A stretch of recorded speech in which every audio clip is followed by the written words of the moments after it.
Alors, on va voir ici un rappel sur point, droite, demi-droite, segment, le vocabulaire de base de la géométrie. Donc, un point, on trouve dans les livres parfois des croix qui représentent un point, ou souvent en France. Ici en Belgique, on utilise donc un point. Et par contre, on utilise un vocabulaire identique dans tous les pays. Pour noter un point, on utilisera toujours une lettre majuscule. Donc par exemple, si je veux noter le point dessiné ici E, je le noterai à l'aide d'une lettre majuscule. Je rappelle qu'une droite est donc une ligne, dans le langage courant, qui est infinie, qui ne s'arrête donc jamais. Donc pour tracer une droite, je trace une ligne, donc à l'aide du compas, à l'aide de l'équerre Aristo ou de latte, mais je n'oublie pas qu'à la fin, aux extrémités de mes droites, je peux toujours prolonger ma droite ou finir par des petits pointillés, sachant que ma droite continue aux deux extrémités. Deux manières de noter une droite. Soit on peut la noter par une lettre minuscule cette fois-ci, qui distingue du point.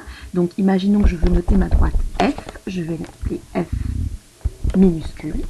Ou une autre manière de noter ma droite, c'est à l'aide de deux points qui se trouvent sur la droite. Donc imaginons que ma droite passe par le point A et le point B, qui sont des points quelque part sur la droite. Je peux aussi appeler ma droite AB ou la droite F. Alors, si on parle de la demi-droite, on retrouve le mot droite. Et demi veut dire que ma droite va se couper à un certain endroit. Ça veut dire donc que j'ai de nouveau une ligne que je trace à l'aide de mon équerre Aristo, mais qu'elle commence en un point précis. Elle commence en un point et elle est infinie à l'autre extrémité de la droite. Elle se termine par des pointillés. Mais ici, elle commence par exemple au point. Elle commence par exemple ici au point E. Et elle passe par un point X. Donc on va parler de ma demi-droite E, X. Et s'écrira avec un crochet au niveau du E, parce que ça veut dire qu'elle commence au niveau du E et qu'au niveau du X, elle continue comme une droite à l'infini.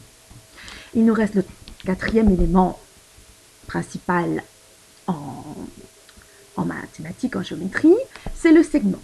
Le segment, lui, c'est un morceau de droite qui commence et qui finit à un point, à des points donnés. Donc, le segment a un point de départ et un point d'arrivée. Par exemple, décidons qu'il commence au point Z et finit au point T. On appellera et on notera mon segment donc ZT avec des crochets normalement de chaque côté pour dire qu'ils se finissent aux deux extrémités. Voilà un rappel sur les notions de point, droite, demi-droite et segment.